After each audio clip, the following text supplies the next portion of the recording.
توحید کے دلائل اللہ تعالیٰ دے رہے ہیں، اور اس میں مختلف اسلوب سے مختلف نشانیوں کو بیان کیا جا رہا ہے۔ جیسے قرآن پاک میں اللہ تعالیٰ نے اپنی آیات کو مختلف اسلوب سے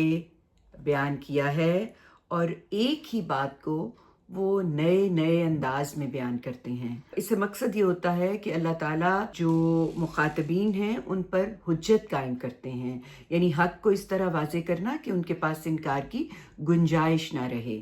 تو حجت قائم ہو، اور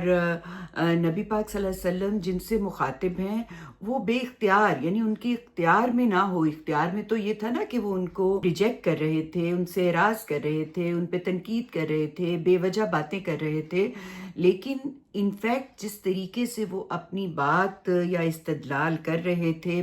پیغام کو پڑھ کے بیان کر رہے تھے قرآن سے، وہ اس طرح سے تھا کہ وہ بے اختیار بول اٹھتے تھے، یعنی ان کا دل گواہی دے دیتا تھا کہ یہ بات بالکل ٹھیک ہے۔ کیوں؟ نبی پاک صلی اللہ علیہ وسلم جس طریقے سے اسے بیان کرتے تھے اس کے اندر اس کے لیے واضح گواہی آ جاتی تھی، تو وہ بے اختیار جیسے انسان کہہ دیتا ہے کہ یہ تو بات بالکل ٹھیک ہے۔ تو یہ ان کا وہ بول اٹھے، یہ بات پیچھے اللہ تعالیٰ نے بتائی، اور ساتھ یہ کہا کہ یہ پیغام ان کو جب پڑھ کے سنایا جا رہا تھا، کن لوگوں کو؟ جو جاننا چاہتے تھے،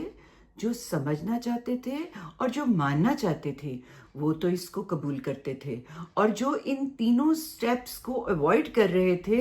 ان لوگوں کو مسلسل یہی ایک کیفیت ان کی رہی، اور یہی ان کا بیان رہا کہ ہم یہ نہیں ماننا چاہتے۔ تو پیچھے جو سلسلہ کلام ہے اس میں دلائل دیے گئے، دلائل اس طرح دیے گئے کہ شرک کی تردید کی، اور تنبیہ کی، ہدایت کی، کہ یہ جو تمہارے پاس قرآن آیا ہے ہدایت کی صورت میں، اس کو ایکسیپٹ کرو، اور اگر تم اس کو ایکسیپٹ نہیں کرو گے تو یہ تمہاری اپنی گمراہی ہے، اور اس کی ذمہ داری تمہاری ہوگی۔ میرے رسول یعنی اللہ کا جو رسول، جو اس وجہ سے بہت تکلیف اور دکھ محسوس کرتے تھے کہ اتنی واضح بات ہے لیکن یہ سمجھ نہیں رہے، تو ان کو اللہ تعالیٰ نے بڑے اچھے طریقے سے یہ بتا دیا کہ یہ جو گمراہی اختیار کیے ہوئے ہیں یہ اپنی گمراہی ہے، اور اس کی جزا سزا بھی ان کی اپنی ہوگی۔